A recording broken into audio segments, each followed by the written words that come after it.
Former White House strategist Steve Bannon speaks before Senate candidate Roy Moore at a Drain the Swamp campaign rally at Jordan's Activity Barn in Midland City, Alabama, on Monday, December 11, 2017. Photo, Jabin Botsford. The Washington Post via Getty Images. Around the first of the year, the New York Post's Page 6 published a blind item about the Russia investigation grand jury in Washington in which an alleged witness told the paper, "The grand jury room looks like a Bernie Sanders rally. Maybe they found these jurors in central casting, or at a Black Lives Matter rally in Berkeley." The source went on to note that 11 of the 20 jurors are African American and that there was only one white male in the room, and he was a prosecutor. This was briefly taken up by the right-wing media, which charged that this proved the whole process was rigged against Donald Trump, apparently on the assumption that black people could not possibly judge him fairly. That was strangely reminiscent of candidate Trump's insistence during the campaign that the judge in the Trump University case could not be fair because of his Mexican heritage. Indeed, that wasn't the only echo of Trump's own words. As Think Progress pointed out at the time, whoever leaked this tidbit to the New York Post sounds an awful lot like Donald Trump. Think Progress noted that the use of the words central casting was the first major tip-off, since that's an old-fashioned phrase Trump is particularly known for. MSNBC's Steve Bannon even wrote a story last February asking why the president is so preoccupied with it. An even bigger clue is that Trump and Page 6 columnist Richard Johnson have a close relationship going back decades. Last month, Johnson even wrote a column called Richard Johnson's Life with the Donald. Between the signature phrase, the familiar racism, and the relationship with the author, it's not much of a stretch to suspect that Trump himself was the source of this sneering little story. The fact that it would be short-sighted and counterproductive to insult members of a grand jury that's hearing evidence in a criminal case in which you may be implicated doesn't rule him out. If anything, it's another bit of evidence pointing in Trump's direction.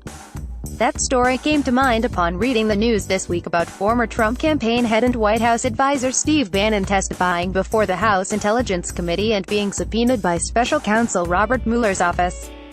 I couldn't help but think about Trump's scathing statement that Bannon had lost his mind, and the tweet calling him "Sloppy Steve," and wonder whether anyone had warned Trump that insulting a man who had been in the highest reaches of the campaign, the transition and the administration might not be the best strategy.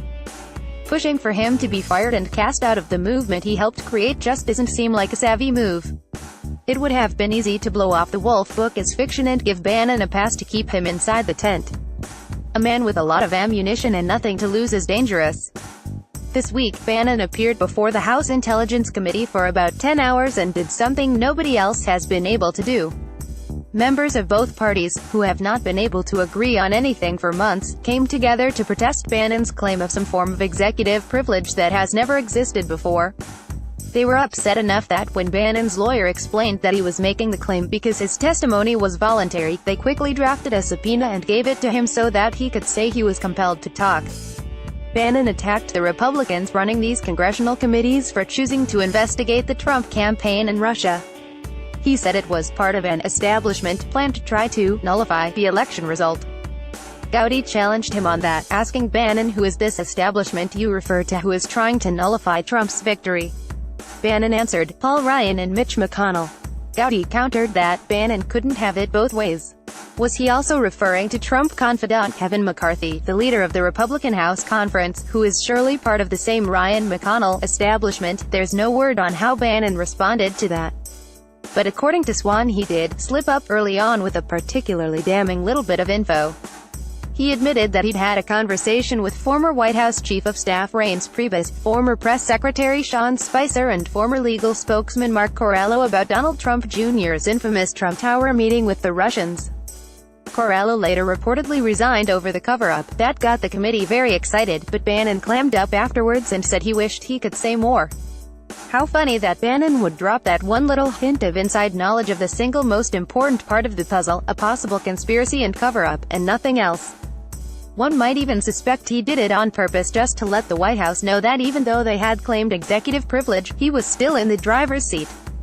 It was around the time of the supposedly inadvertent slip that word came into the committee hearing that the New York Times was reporting that Bannon had been subpoenaed by the Mueller grand jury. Presumably Bannon and his lawyer knew about that, but they hadn't mentioned it to the committee, which had to pause its questioning to make sure it was not interfering with the Mueller probe. We now know that the FBI had shown up at Bannon's house with the subpoenas on Jan. 9. We don't know why Mueller's team didn't ask him to come in voluntarily as they have done with everyone else, but in any case, as of yesterday he has agreed to do just that.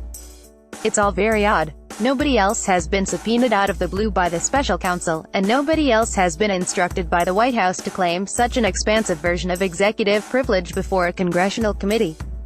It would seem that all the parties believe there is something unique about what Bannon has to offer. A source close to Bannon told NBC News that he'll answer any questions Mueller wants to ask. And why not? Donald Trump made sure that he has plenty of time on his hands and nothing left to lose.